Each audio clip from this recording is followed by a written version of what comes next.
Sila na bless. Amen. Hallelujah. Thank you, Lord. Alam ko, gutom na. So, alam ko, gutom na po lahat upang makakain ng inahanda ng Panginoon, ng ating Panginoon. Inaaniyahan ko po si Sister Heidi na ang gagamitin ng Lord yung araw upang ipahal ng kanyang mensahe.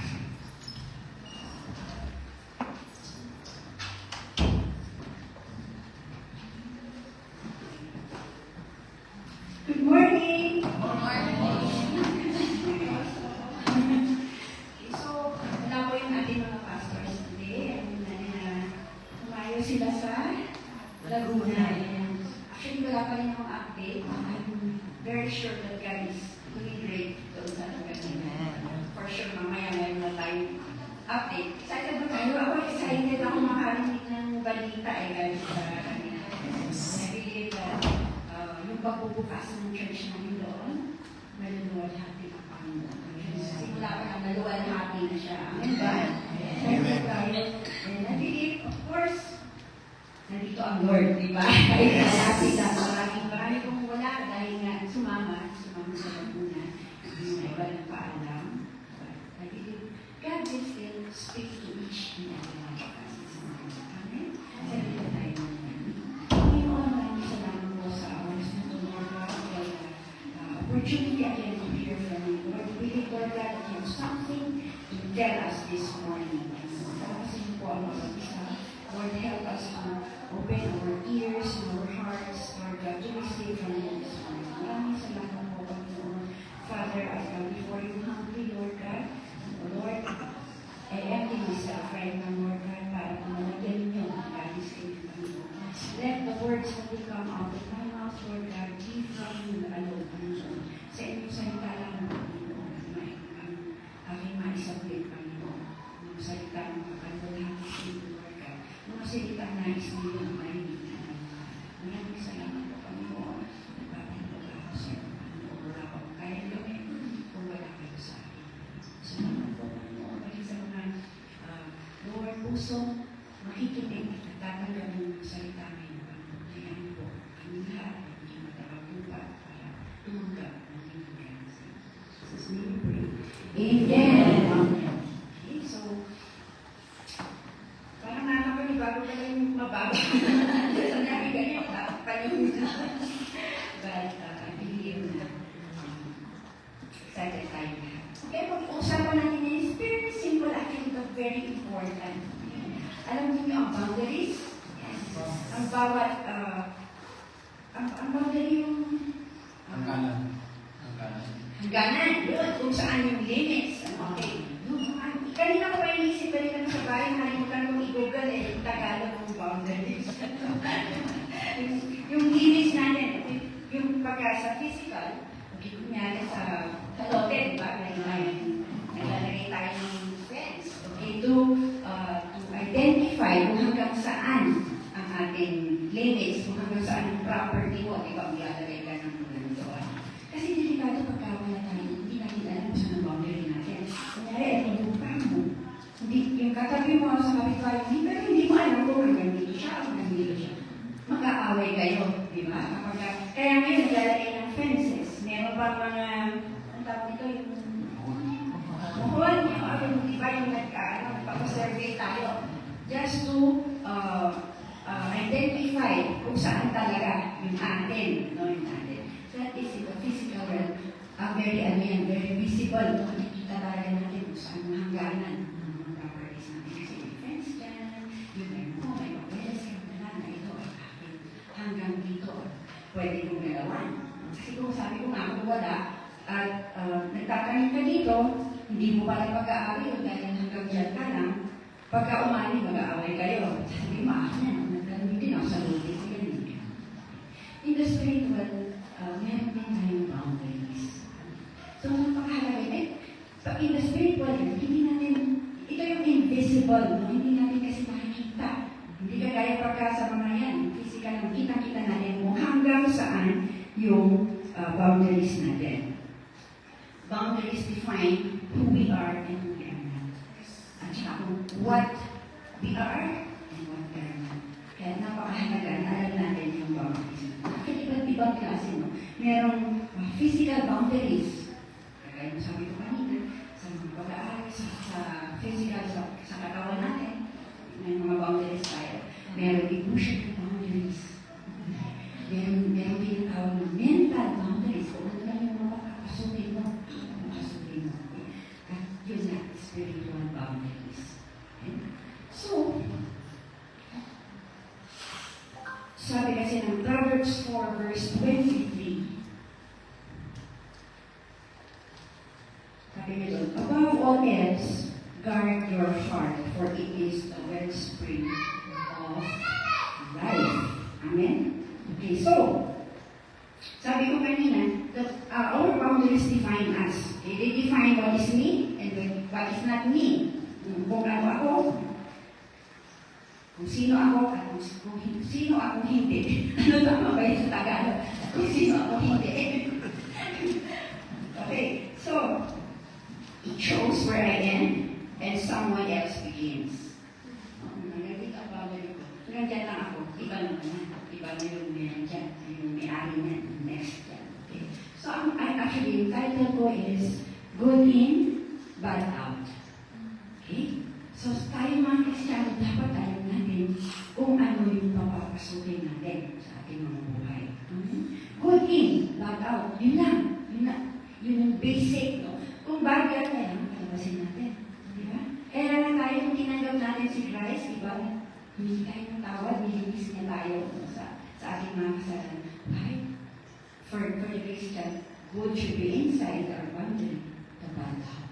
Nung tinanggap natin siya, humingi tayo ng tawad, bad, yung mga masasama, ang mga kasalanan, inalis na sa atin. Ilinis na tayo, ang Panginoon. So, good in, bad out. But in our everyday life, nandito ba tayo sa mundo eh. So, marami tayong nakasaluhan, marami tayong nakikita, marami tayong ginagawa, marami bumubulong sa atin, marami tayong naririnig.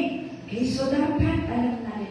Remember, boundaries, during the Bible times, ganun nila dinidefine yung ano nila, ang isang city, may boundaries nila, naglalagay sila ng mga walls, sila nga walls na matataas. But, boundaries doesn't have to be walls.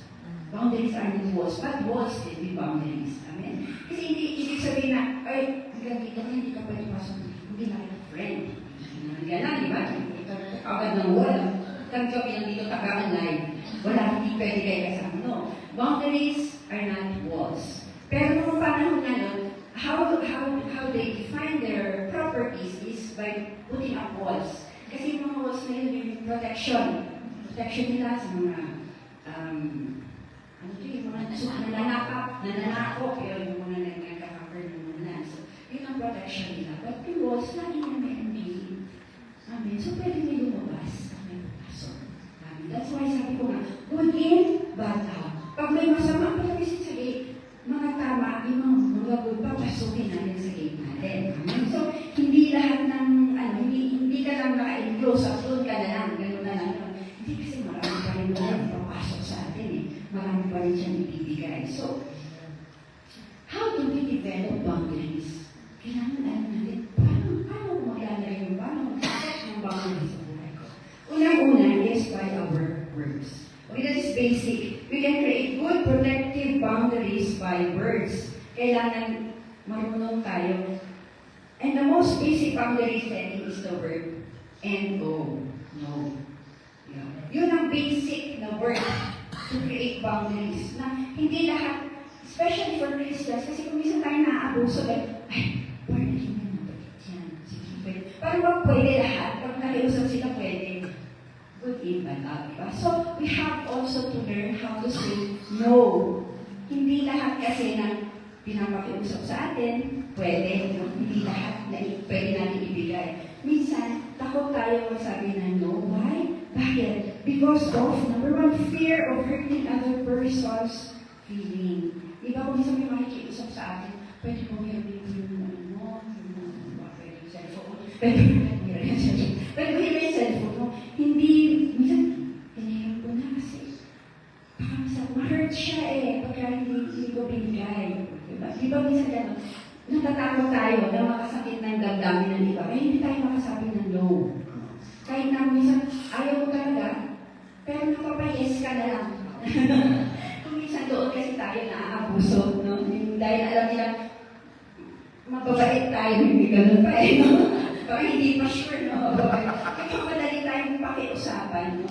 Kaya lang, that's why we are talking about this. Kung hanggang saan yung limit natin na to say yes and to say no. Okay. Yung meron yung the fear of abandonment and separation. Ako ba, hindi ko siya pinagbigyan, baka iwan niya. Hindi ko kaya mabuhin wala siya. Kaya kailangan ibigay ko yung hinihingi niya. Gusto niya sa ibigay ko siya ng ganito. Ibigay ko yun kasi baka ako, i-bring niya ako. Natatakot. May fear. Laging fear eh. May fear of someone else's anger. Ay, magagalit siya. Pag hindi ko binigay yung hinihingi niya. Nakakawa pa ng magalit yung tao yun. Nanginikaw. Yung mga gano'n. Takot talaga. Fear of being shamed. Papahiya ka na. Fear of being seen as bad or selfish. Diba? Ang dami-dami mo naman. 100 lang hinihiram ko. Ayaw mo pang magbigay. Papayaran to din naman. Ganun, diba? Ang dapat mo pag pagkakamalan tayong madamot. Okay. Fear of being unspiritual. Kapag hindi ako nabigay, masama na ako. Ganun. And fear of one's overstreet official conscience. Guilt. Nagigilty lang tayo. Kunyari, hindi ko binigay. Ba't hindi ko binigay? Tapos, sa iba siya humingi, mapasama pa. Ikaroon ko ng guilt. Diba? Minsan naman totoo, di ba? Sana, kung bibigyan ko nila sana, hindi na siya lumapit doon sa 5'6". Di sana, hindi siya lumapit sa babay. Yung mga gano'n, di ba? Nagigilty tayo, binibigyan tayo. And remember, yung mga gano'n, those are license activities. Yan kasi ang weapon ng kaaway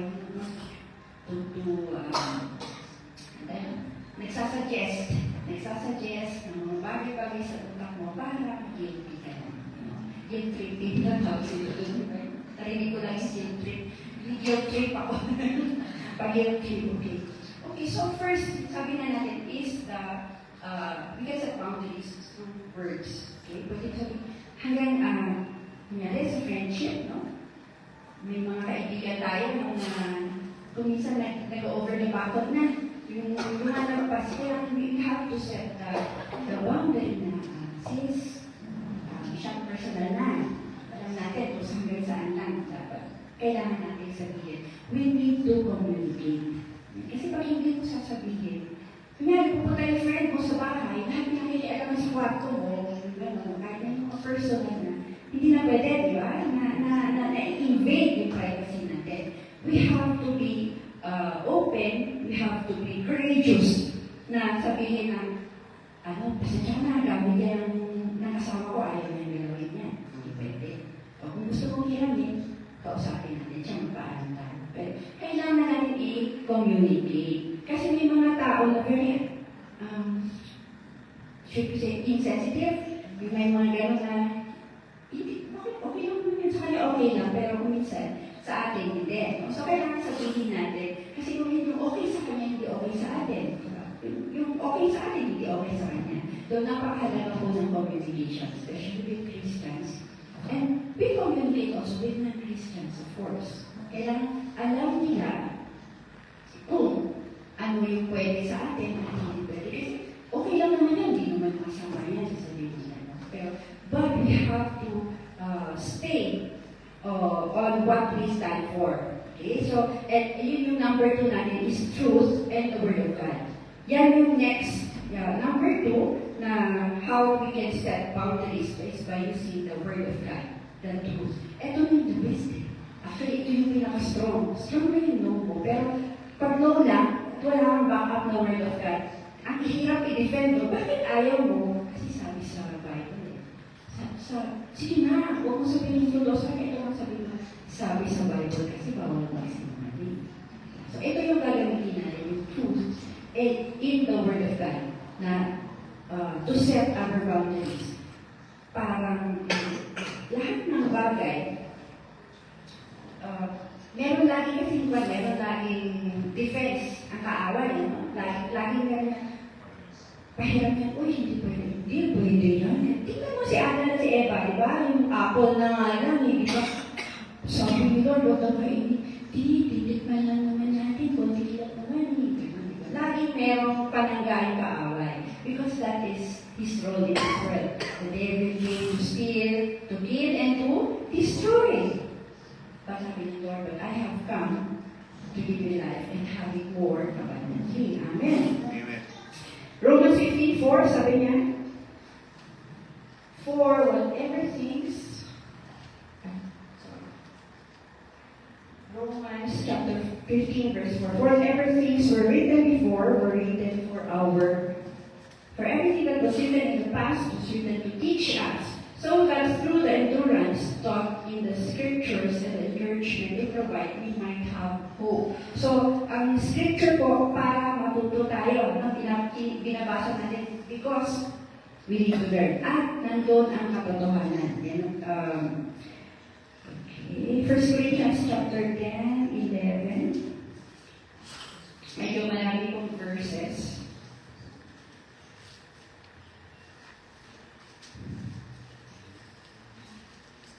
These things happened to them as examples and were written down as warnings for us, on whom the fulfillment of the ages has come.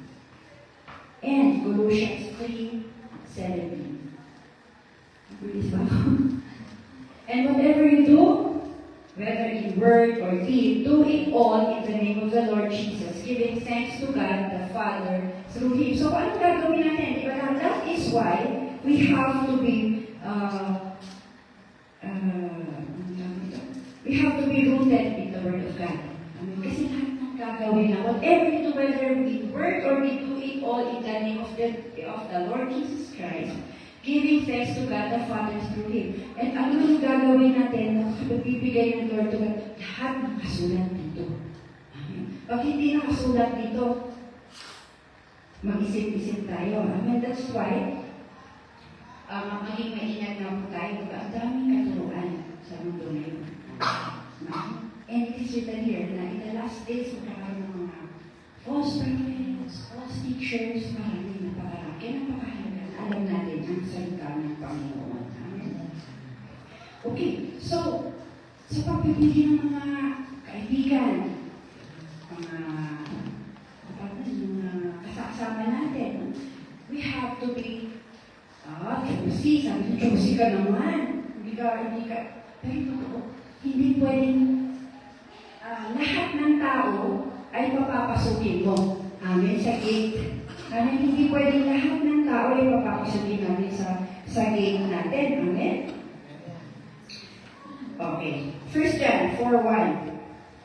Sabi nga kasi, beloved, do not believe in every spirit. Okay? But test the spirit to see whether they are from God. Sige, tayo dito. Sabay-sabay na po tayo. Dear friends, do not believe every spirit, but test the spirits to see whether they are from God. Because many false prophets have gone out into the world. Ano yung mission ng mga false prophets? Di ba? Para linangin tayo, guruin tayo. So, test every spirit. Hindi lahat ng akala mo mabait. Di ba? Kasi magpapadala ang kaaway, magpapadala ang demonyo. Hindi siya magsabi nga nung narinig ko, hindi naman daw siya magpapadala ng mga pangit, mga masungay, mga bruto. No? Ang ipapadala niya, magagandang lalaki, magagandang babae, mga maayos na akala mo, maayos na. But there are ships tapos nila in wolf's clothing. So, test every spirit. Paano mo ito-test ang spirit? You will know them by their fruits. Diba? Pagka nakikita mo na ang bunga sa buhay ng isang tao, yun ang mahalaga. So, hindi lahat ng kumakatok nga daw, di ba? Papasukin ko sa gate mo. Hindi lahat. You have to test kung ano yung pinapapasok mo. And, sabi ko nila, good in, bad out. Nung born again tayo, inayos naman ang buhay natin, di ba? Hanggang ngayon, inaayos pa rin tayo. Amen. Pero ang kaaway, piling na itong sinisira. Amen. Pilit niyang, kaya pilit siyang nagpapapasok ng iba. Para, pag may isang nakapasok, unti-unti na yan, hindi sirain. Parang, lalala ko yung anay, hindi ko ganun yung anay. Anay, pagka nakaano na siya sa, nagtanggal kasi kami ng, sabi mo sa CR namin, sa ala namin ng boards. Nung tinanggal, anay pala, nagkaanay, hindi namin alam yung, sabi ko sa kanya galing. Pero konti yun, siguro isa lang o dalawa, dumami ng dumami, nag-multiply sila at sinira nila. Ganon ang ginagawa ng kaaway. Sisirain tayo. No? Yung anay, sira na yung mga kahoy. Tapos nakukulog na yung siling. Talagang hinulog nila. Kaya ngayon, maraming siling. Hindi pa nakapit. Nag-ahanap kami, hindi pwedeng anayin. Kailangan na ilalagay natin yung hindi aanayin. Yung matibay, yung totoo. Bakit? Kakaluwang minute. Pero kailangan may ano yun, last trophy, di ba, pagbakan? Kasi kahit ano, pwedeng gamitin ng kaaway. Mga kaibigan, pinapapasok natin sa buhay natin, mga tao pinapapasok natin. We have to test the spirit. Amin, minsan, dati mo na yan, dati ko kaibigan yan, kailangan, welcome pa rin siya sa buhay ko, kasi dami na akong pinagsamaan niya, lalong bata pa kami. Pero, nakakatulong ba siya ngayon sa paglaro mo, sa pagsunod mo sa ating Panginoon? Nakakatulong ba sila? Okay? Para ma-push natin yung goal natin, at ang goal natin, mapalapit tayo sa Panginoon. Diba?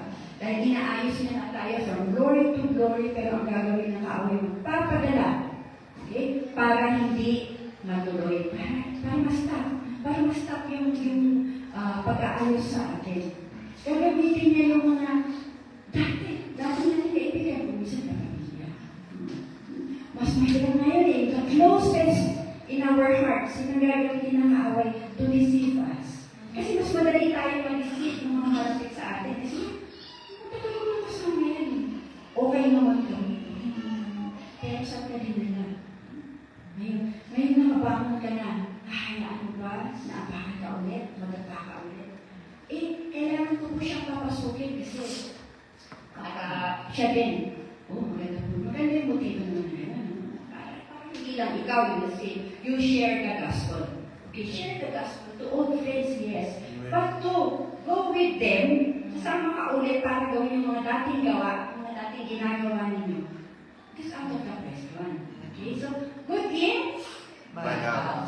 Okay, alam mo makakasira, hindi makakatulong sa'yo. Yan, yung mga dati mong katropa, hindi naman sila makakatulong sa'yo. Anong gagawin nila? Lagi na natin ginagawa yun. Tara, ulit. Di ba masaya tayo noon? Di ba? Umabot tayo ng taon, masaya naman tayo eh. Pero ang tanong, saan ka dinadala nung temporary na kasiyahan? Nakakatulong ba yung makapalagay ka ba kay Kristo? Naaayos ba yung buhay mo? Unti-unti na naman kinakain ng anay. So napakahalaga po na maging firm. Okay? When we set our boundaries, napakahalaga na maging consistent tayo. Hanggang dito ako, dito na. Kunti lang naman. Tapos ko ng konti. Di ba may tindahan mo sa physical, gano'n eh. Ganyan yung bakit. Nangyari sa amin doon sa probinsya nun.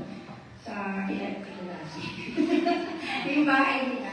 Parang dyan yung fence. Sumunod na punta niya doon.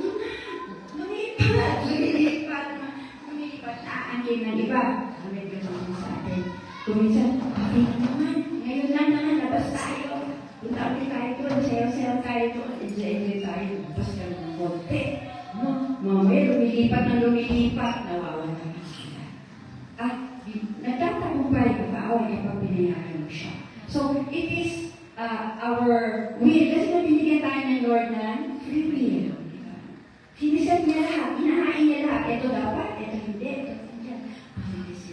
It is your decision. You have to make the decision. Choice nothing. We have to make the right choices. And paano tayo makakagawa ng right choices? We always come to God in prayer. Amen. And, of course, sa word niya, lahat kino-confirm ang salita ng Panginoon. Amen. Ito po yung pinaka-ano na we put boundaries on sa relationships. Dito tayo talaga dapat maging maingat sa paglalagay ng boundaries. Okay. course, lalo na sa mga for single ladies and gentlemen. Siyempre, di ba meron tayong boundaries? Okay, pag nagkaroon tayo ng relationship, we know kung hanggang saan na. Dito lang muna tayo. Pagkakasama tayo, dito na naman. Na-extend yung boundaries natin. Na-extend, depende kung ano yung nilalamaran natin. But ang mahalaga po, mahalaga na alam natin kung saan tayo nakatayo. Okay, Proverbs 27:17. Proverbs verse 27, chapter 27, verse 17. Sabi niya ay, okay, as iron sharpens iron, so one person sharpens another. Amen. Kaya tayo may fellowship. Amen. Meron tayong church na ganito. Meron tayong Bible study groups. Right? We learn together. Pagka may mali yung kapatid natin, chine-check natin. Iron sharpens iron as a person sharpens another. Nagtutulungan tayo, di ba? Hindi natin hinahayaan na isang kapatid natin matutos. Pag may nakita kayo na, uy, mali na yung ginagawa mo, sis. Mali na yung ginagawa mo. Kino-correct natin. That is putting good inside in your boundary. Pinalalabas mo yung mali. Okay, papasukin naman yung tama, di ba? Yung mali. Paalisin natin. Good out, good in, bad out. Okay. And Proverbs 30:20 again. Sabi niya, whoever walks with the wise becomes wise. But the companion of fools will suffer harm. Amen. Sabi niya, di ba, pagkasama mo, mabait ka din, di ba? Pagkasama mo magaganda, gaganda ka din, di ba? Siyempre, may engganyo ka sila pag nag-aayos. Pero pagkasama mo, yung mga bulakbo, yung mga estudyante, pagkasama nila sa magiging barkada nila, yung bulakbo, kahit yung pinakamatalinong estudyante, napasama doon sa mga bulakbo, magbibulakbo na rin yun. Parang, yung sabi nila, nai-influence. Yes, nai-influence yan ang lakas. Pero po, pupunta na lang, kasama ko sa kanila kasi, very good, pa-influence ko silang lahat. Pero mag-isa ka lang, kumuha ka ng mga kasama mo. Ibig sa gera, meron ka 10 kalaban, iisa mo, chances are, matatalo ka. Hindi ko sinasabi na hindi kaya ni Lord. Sabi nga natin, di ba? We can do all things through Christ who strengthens us. Pero ilagay natin ng wisdom. Okay? So, pipiliin natin yung mga kinakasama natin. Kasi sinabi yan sa meron namang nauhang verse kanina na, okay. Sabi niya kasi,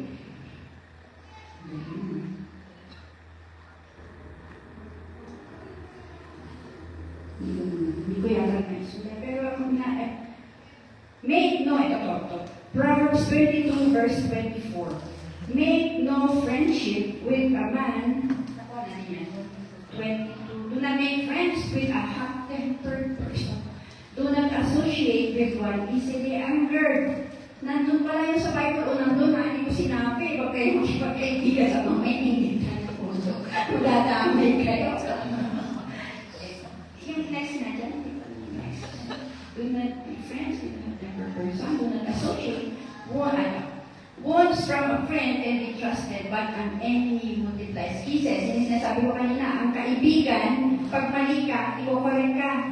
Kung talagang mahal ka, kung totoong kaibigan siya, hindi niya hayaan mo, kung masama yung ginagawa mo. Pero yung pag yung isang kaibigan mo, napakasweet, napakabait. Sige, okay lang yan. Deserve mo yan.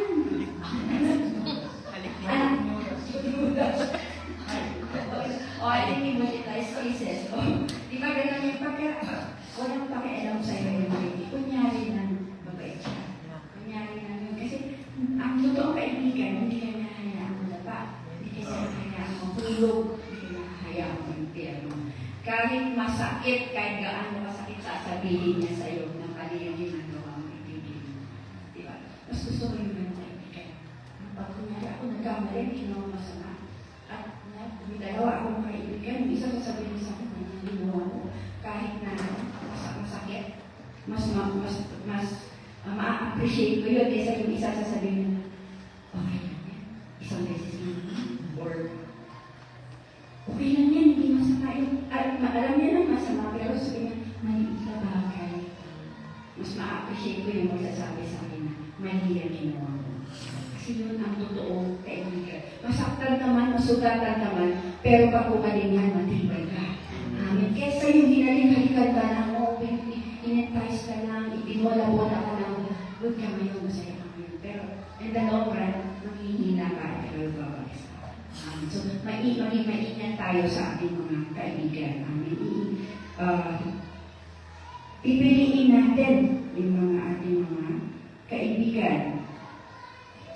Balikan natin ulit yun. Sabi niyo, whoever walks with the wise, 30-20 becomes wise, but the companion of fools will suffer harm.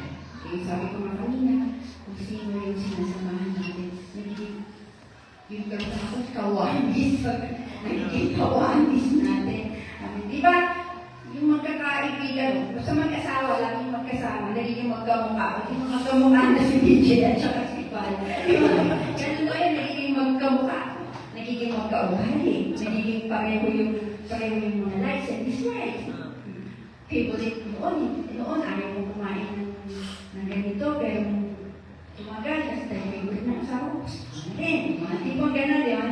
Nagkakaparehoan kayo ng likes and dislikes. Kaya mag-ingat tayo sa mga sinasamahan natin barkada, mga kaibigan.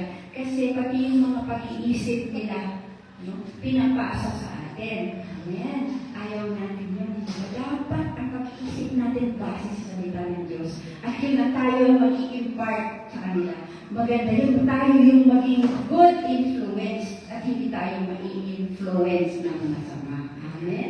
Mas maganda po yun, yung mga lagi natin kasama. Sama na natin sa church.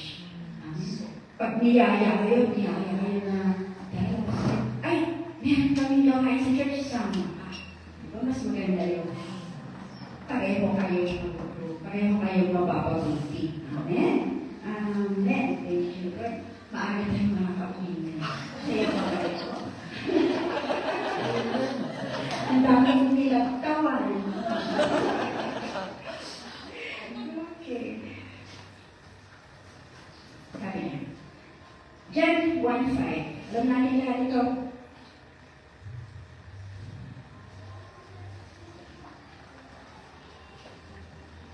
James chapter 1 verse 5. James 1:5.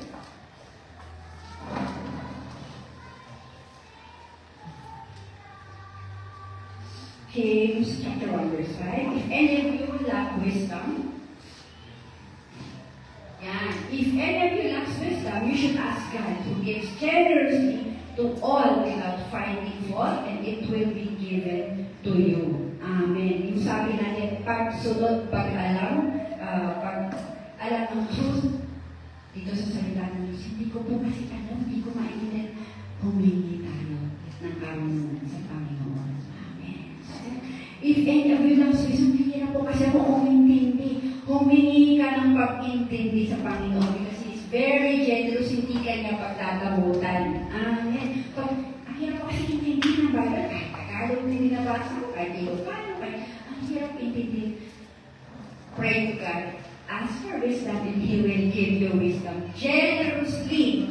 Amen. Without finding fault, and it will be given to you. Pag humingi tayo ng tulong sa Panginoon, ibibigay niya na hindi, without finding fault. Alam mo sa tao, minsan pag humingi tayo ng tulong, papaturo, napapagalitan pa tayo, di ba?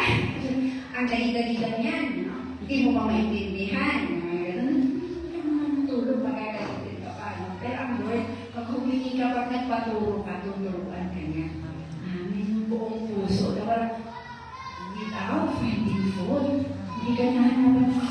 Yung hindi siya magagalit, hindi ka nahanapan ng mali. Hindi ka ba nag-review? Bakit hindi mo alam yan? Sino teachers dito? Mga teacher ng tayo, pagka tayo ay lumapit sa Panginoon, buong puso niya tayo tuturuan. Hindi wisdom. Paano ko po lalakaran ang salita mo? Paano ko po i-apply sa buhay ko ito? Ano po ibig sabihin nito? God will give us wisdom. And that wisdom will give us direction. Kung ano ang dapat natin gawin. Napakahalaga po na alam natin kung hanggang saan ang limits ng ating buhay, ng ating mga pagkatao, ng ating relationships, no, ng ating relationships with other people. Why? Because, sabi ko nga kanina, di ba, kung minsan naaabuso tayo, dahil tayo ay mabait. Because, dapat lang na mabait ang Kristiyano, di ba? Dapat. Pagka hindi mabait, Christian ka. Di ba? Sino ba yan? Hindi naman. Nakakahiya kay Lord, di ba? Dala-dala natin ang pangalan ng Panginoon. Christians eh. Nakakayang sabihin, Kristiyano ako, tapos hindi nila maramdaman si Christ sa buhay ko. Hindi ba? Hindi makita yung kabutihan. Hinahanap ng mundo yung kabutihan na nagagaling kay Kristo. Kailangan ng mundo. Amen? Dahil napakagulo na po ng mundo natin ngayon. Napakadilim na. And we are called to be the light of the world. Amen? So, kailangan yung ilaw ni Kristo yung nakikita sa buhay natin. Para ano bang Kristiyano tayo pag pumunta ka sa madilim pa rin? Di ba? Dapat pag pumunta tayo sa madilim, nagliliwanag tayo. Amen? Kahit isa, sabi bata pa ako, nalala ko yung pinaparanta nila. Noon pinapakanta ko, pero may matandaan ako, hindi na. Meron pinakanta sa akin yung teacher ko sa isang program. It is better to light just one little candle. Ano yun? It's better to light just one little candle than to stumble in the dark. Oh! Masaya, di ba? Isang kandila. Sa isang kaya ito, mag-round out, magsindi ka ng isang kandila, maliliwanag na rin. Sa mundo ito na napakadilim, tayo yung magbibigay ng liwanag. Ano kailangan nakikita si Kristo sa buhay natin? Amen. Hindi na tayo Christians by name. Amen. They have, the world should see Jesus right inside of us. Na tayo kahit saan pumunta, mayroong something different. Yung bang pag pumunta ka din, ito nangyayari madalas sa mga reunions, family gatherings na yung hindi para Kristiyano yung mga iba. Pag may dumating, ikaw, kunyari sa dumating sa isang gathering, mararamdaman ang presensya ng Panginoon dahil may ilaw siyang niligpit. Amen. I believe that when that happens, pag tayo natutuwa ang Panginoon, pumapalakpak yung mga anghel sa langit.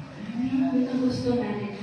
Because we are here to give glory to God. Amen. Hindi nga lang tayo niligtas para na tayo maligtas at pumunta doon. But para tayo ay samba, uli at magbigay ng glory sa ating Panginoon. So lahat ng gagawin natin, sabi niya, in everything that we do it heartily unto the Lord. Kahit anong ginagawa natin sa akin, ikaw, whether you eat or drink, kahit anong ginagawa mo, do it heartily unto the Lord. Kasi pag gagawin ang mindset natin lagi, I will do this for the Lord. I will do this for God. Ayaw mo kumain. Parang ako kahapon, sabi ko, hindi ako nag-lunch, pero kailangan ko kumain. Sabi ko, kailangan ko kumain kasi para hindi ako magkasakit. Hindi ko mabili yung tiyan ko. Amen. That is also caring for our bodies. Kasi yung sa ating pagsiset ng boundaries, kasama yung ating katawan. Amen. Because we are created spirit, soul, and body. Amen. So, kailangan yung katawan natin, meron din tayong boundaries with our physical bodies. So, pag sinabi ng doktor, kung mataas ng uric mo, huwag ka na makain ng ganito, huwag ka na makain ng ganito.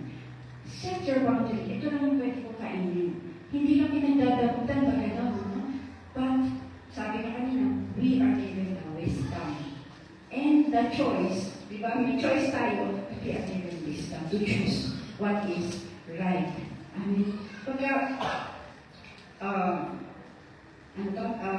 yung sa physical body natin, putting boundaries sa physical bodies, kailangan yan is very, kailangan ipaalam mo yan. Hindi yung pwede, especially, nalaman yung panahon ng pandemic, di ba bawal shake hands, bawal beso-beso. Meron tayong, may limits lang yung natin, yung pag-associate natin with other persons. So, tayo rin kailangan alam, especially sa mga single, di ba? Mga single, hindi ayaw yun na kung sino nakahawak sa'yo, di ba? Hindi pwede. Hindi pwede. They should know na, ay, hindi kita kaano-ano. Di ba? Hindi pwede kahit sino humawak sa atin. Hindi pwede kahit sino yayakap na sa'yo, di ba? So we have to know our boundaries. Kasi, ang katawan natin, we are the temple of the Holy Spirit. Amen. So, kailangan iniingatan natin ang ating katawan. Sabi, di ba, iiwanan naman natin mabubulog. Yes, but we are the temple of the Holy Spirit. So, you have to take care of your physical body. Amen. Kaya nga, hindi tayo, I didn't go for yung mga groups na may yung mga gano'n, mga gano'n na groups, mga gano'n. Before you can join the group, bago ka nila tanggapin, sinasaktan nila, gano'n. Easy. May mga gano'n. I don't think it is allowed in the Bible. Amen. Kasi hindi tayo allowed na i-hurt yung ibang tao. Para lang matanggap. Matanggap tayo. In the Christian life, hindi nga tayo hinayaan ng Lord na tayo yung palupaluin. Di ba? Hindi nga. Siya yung tumanggap. Siya yung tumanggap ng bawat talo. Para tayo hindi na. Hindi na tayo mag-experience na gano'n. Hindi na natin tayo magpapayaran na gano'n yung mga kasalanan natin. Amen. Kaya po, kailangan alam natin yung boundaries. Remember, ito yung babalikan ko ulit. I want to emphasize this that we have to learn how to say no when needed. Hindi naman sa lahat ng bagay, no, no. Hindi naman. And hindi sa lahat ng bagay, yes. Kung minsan, tayo kasi very emotional, madali tayo maawa. Hindi po masama yun. It is good to care for people. It is good to be kind. Go in, but out. Diba, yun na yung goal natin. And we have to trust the word of God. So, pero yun na, sabi mo, minsan, parang sasabi ko sa inyo, kasi yung mabait na yan. Mababait po tayo. Dahil si Kristo yung nakikita sa atin. Pero, hindi tayo uto-uto sa gawa ng kaaway. Diba? Kasi, yung iba ganun alam niya, sige, madali lang. Uto-utoin tayo. Diba? Pero, meron tayong wisdom. Matatalino tayo. Because we have the mind of Christ in us. Hindi tayo uto-uto kasi nga, alam natin kung sino na po-control ng buhay natin. Amen. Yung Diyos natin na mabuti. Gagawa tayo ng mabuti sa lahat ng bagay dahil let us do all things for the glory of God. So lahat ng gagawin natin para sa ikalulugod ng Panginoon. Amen. Ang mabuting gawain, ikalulugod ng Panginoon. Pero kung tayo ay minamanipulate na hindi ikalulugod ng Panginoon dahil mas makapangyarihan ng Panginoon kaysa sa anuman, di ba? Greater is He that is in you than he that is in the world. Amen. Kaya huwag kayong magpapabudol, hindi tayo tinatapay ng budol-budol. Di ba? Yung sabi nila na, yung pagwentuhan ka lang, gano'n, tapos magbibigay ka na, hindi na po. Dahil nasa atin ang Espiritu, ang Holy Spirit, na mag-protect sa atin. Amen. Siya yung pupuntik sa atin na to say yes and to say no, and to say yes and to say no. Maraming nag-i-invest, maraming nabubudol, maraming na, tapos yung nasa-scam, maraming nasa-scam. But for us, because we do everything for Christ, before we make decisions, we ask the wisdom of God, we ask His direction. Hindi ko tayo i-scam. Amen ba? Walang magpapascam sa atin. Amen.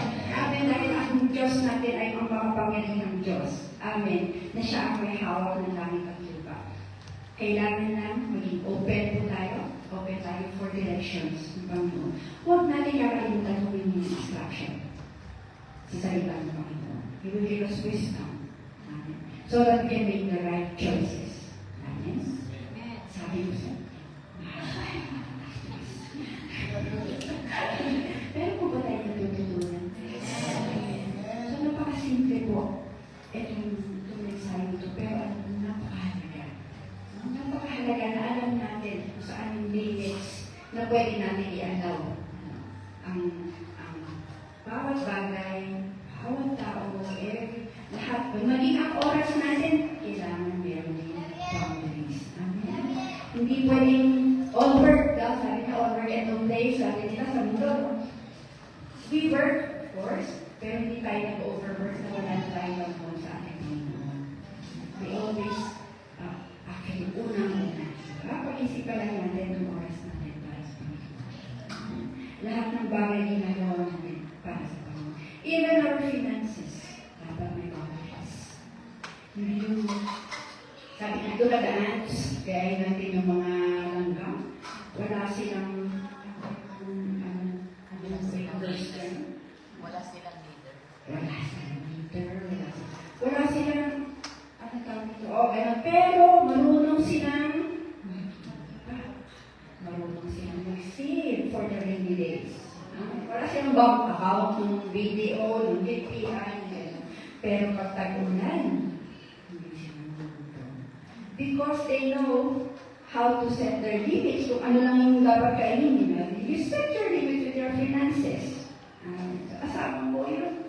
Pinag-uusapan yun natin dito. Kasi alam natin kung of course, God provides everything. Amen? Sabi niya, hindi pa natin God will provide for you naman. He's given you everything. Pero, we have wisdom from God. Amen? Na, kung si Joseph nga di ba? Wala na po sa notes, no? Pero si Joseph, nung naging siya, ang ginawa niya, nag-impact siya, nung kinausap siya ni, sabi niya, 20% itatago natin para pagdating ng dry season, ng famine, meron ba rin? Ano nga, hindi ba? Hindi na boto, yung lugar na yun, yung nano na yun. Because of that, nag-impact siya. So, nag-limit lang siya. Ito gagasusin natin, ito ilalagay dyan. For us, we have the budget plan. May budget tayo, pang hearts ko yan, pang coffee ko, pang music ko yan, pang family ko ito, pang leisure namin. Pati doon, mayroong limits, di ba? Hindi yung, upos piyaya, tapos nakasamayan. Kasi walang boundary. Ilagyan ng boundary yung walang limit yung paggasto. Amen. So, okay na po tayo? Praise the Lord. Alam mo po na, kasi ito meron tayong napulot. May kain ba tayo? Yes. Praise the Lord. I pray that sa lahat ng ating mga ginagawa, alam natin yung boundaries natin, alam natin yung limits natin, and the tip is, put in, but out. Amen. Let us ask wisdom from the Word of God para mayroon tayong direction na tinuturo. Sa lahat ng ating gagawin. Amen. And let our lights and let the light of Jesus always shine. Dahil po tayo. Panginoon, maraming salamat po sa thank you, Lord God, for reminding us, Lord God, to set our limits, Lord God, and just to trust in you, Lord God. Lord, kaya po, Panginoon, na ang ilaw yung Panginoon lagi ang nagpunta sa aming buhay, Panginoon. Saan mo lugar kami pumunta, sino man po ang mga kasama namin, Panginoon. Teach us, Lord God, to set our limits. Teach us to be firm, Lord God, with our boundaries. Teach us to say no when it's time to say no, and to say yes when it's time to say yes. Maraming salamat po, Panginoon, for continually protecting us, for providing for us, Lord God, for guiding us always. Salamat po, Panginoon. Lord, kayo na po ang may taas sa aming buhay, Panginoon. Lord, kayo na po, Panginoon, ang magpapagawa. Salamat po, Panginoon, Panginoon, for the rest of the day, Panginoon. Hayaan po, Panginoon, na patuloy namin makita ang kabuhayan ng Lord. We pray also, Lord God, for our brothers and sisters in Laguna right now, Panginoon, Lord. Kumilos ka po sa kanila, Lord God, sa kanila na. Your will be done, Panginoon. We believe, Lord God, something good has been happening there. It's going to happen. It's always happened. In Jesus' name we pray. Amen.